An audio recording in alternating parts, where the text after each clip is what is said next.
అందరికీ praise lord. దేవుని నామానికి మహిమ కలుగును గాక. మీరందరూ బాగున్నారు కదా? మీరు పెడుతున్న ప్రతి ప్రార్థన రిక్వెస్ట్కి అనేది మేము ప్రార్థన చేస్తున్నాం. మా ఆశ అంతా ఒకటే, ఎక్కడైతే మీరు తృణీకరించబడ్డారో, ఎక్కడైతే వెలివేయబడ్డారో, ఎక్కడైతే గుండెలు పగిలిలాగిచ్చారో అదే స్థలాల్లో నా ప్రభు మీ అందరినీ హెచ్చించబోతున్నారు. విశ్వాసంతో ప్రార్థన చేయండి. ఘనమైన విజయాలు ఖచ్చితంగా నా ప్రభు మీ అందరికీ దయచేస్తారు. God bless you all. ప్రియ సంగమా, ఇప్పుడు మీ ఇంట్లో చాలా ఇబ్బందులు ఉన్నాయి కదా. పరిస్థితులు ఎట్లా అయిపోయాయంటే చేదాటిపోతున్నట్లు కనిపిస్తున్నాయి. ప్రేమించిన వారే ద్వేషం చూపుతున్నారు, అభిమానించిన వారే పగవారిగా మార్చబడ్డారు. మనం మేలు చేసాం, తిరిగి మనకి కీడే వచ్చింది.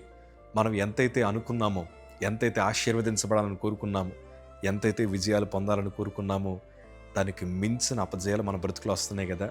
అప్పుడు మన హృదయానికి అనిపిస్తోంది, ఇంకా నా జీవితం అంతా ముగించబడిందేమో, ఇంకా నాకుండే ద్వారాలన్నీ ముగిబడ్డాయేమో, ఇంక ప్రభు కూడా నన్ను వదిలేశాడేమో అన్న ఆలోచన కాలు మీకుంటే ఈరోజు దైవజనుడుగా అనుభవంతో ఒక మాట చెప్తున్నాను.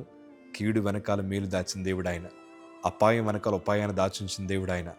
దేవుని వాక్యంలో స్పష్టంగా రాయబడిన మాట ఆదికాండము 50వ అధ్యాయము 20వ మాట చదవగలిగితే, మీరు నాకు కీడు చేయని ఉద్దేశించరు కానీ నేటి దినమున జరుగునట్లు అనగా బహు ప్రజలను బ్రతికించినట్లుగా అది మేలుకే దేవుడు ఉద్దేశించను. యేసేబు వారి అన్నలతో అంటున్న మాట, మీరు నాకు కీడు చేయని ఉద్దేశించారు, నన్ను చంపాలని ప్రయత్నం చేశారు, నేను ఒంటరివాడిని అన్న సంగతి మీకు తెలుసు. మీరు నాకు సపోర్ట్ ఉండాలి, మీరు నన్ను ప్రేమించాలి. అలాంటిది మీరే నన్ను ద్వేషించారు, గుంటలోకి తోశారు, తెలియని ప్రాంతానికి అమ్మేశారు, తండ్రి ప్రేమకు దూరం చేశారు.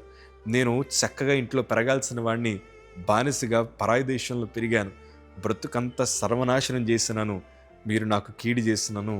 యేసేబు అంటున్నాడు కదా, అది నాకు దేవుడు మేలుకరంగా మార్చాడు.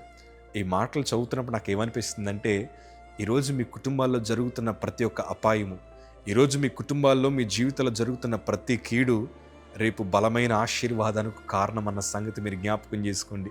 మనుషుల ఉద్దేశాలు వేరు, దేవుని తలంపులు వేరు. మనుషులు మీకు కీడు చేస్తారని వారనుకోవచ్చు, కానీ దేవుడు అది మేలుకరంగా మారుస్తాడు.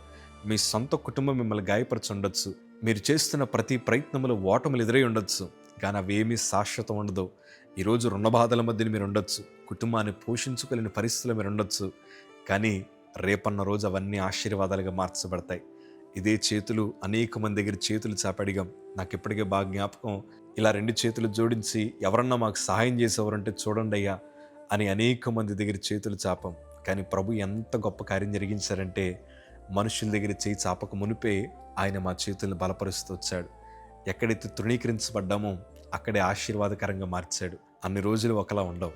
ఈరోజు శ్రమ ఉండొచ్చు, ఈరోజు దుఃఖం ఉండొచ్చు, ఈరోజు ఓటం ఉండొచ్చు, ఈరోజు 10 మందికి మనం చాలా బలహీనలుగా ఒంటరివారిగా కనిపించి ఉండొచ్చు, కానీ ఈ అపాయము, ఈ శోధన రేపన్న రోజు ఆశీర్వాదకరంగా మార్చబడుతుంది. అందుకే నా సాక్ష్యంలో ఎప్పుడు ఈ మాట చెప్తూ ఉంటాను. ఎందుకంటే మమ్మల్ని అడుక్కు తినేవారు అన్నారు, మమ్మల్ని హల్లెలూయా బ్యాచ్ వచ్చింది, అదిగో అదిగో ముసుగేసుకున్నవారు వచ్చారు, అదిగో మీ మమ్మీ మీ డాడీ ఇంటింటికి పోయి అడుక్కు తింటారు కదా, మీకు బియ్యానికి ఎంత తక్కువ వచ్చాయి, కూరగాయలకి ఎంత తక్కువ వచ్చాయని మా సొంత వారు మమ్మల్ని దూషించిన పరిస్థితులు మాకు తెలుసు. కానీ ఈరోజు వారి మాటల ద్వారా మేము ఎంతైతే గాయపరచబడ్డామో దానికంటే రెట్టింపు శుభవార్తలు వినడానికి దేవుడి కృప చూపించాడు. అందుకే నేను ఇప్పుడు మాట చెప్తాను, అన్ని రోజులు ఒకలా ఉండవు. ప్రియ సంగమా, ఈ వీడియో చూస్తున్న మీ జీవితాన్ని నా ప్రభు మారుస్తాడు. చాలామంది మిమ్మల్ని గాయపరిచారు కదా, ఎంతోమందిని ప్రేమించారు, కానీ వారు మీ మీద పగబట్టేశారు, మిమ్మల్ని ద్వేషించారు, మీకోసం చెడ్డగా మాట్లాడుకున్నారు, మీ కుటుంబాన్ని ఎందుకు పనికిరాని కుటుంబంగా తీసి పడేసి ఉండొచ్చు.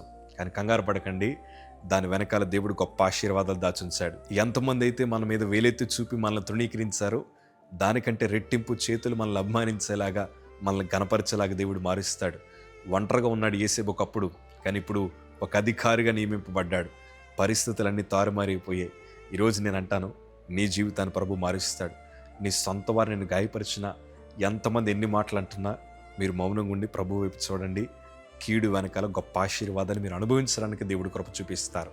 నా జీవితంలో మేము చూస్తూ వచ్చాం, ఈరోజు మీ జీవితంలో కూడా మేము చూడబోతున్నాం.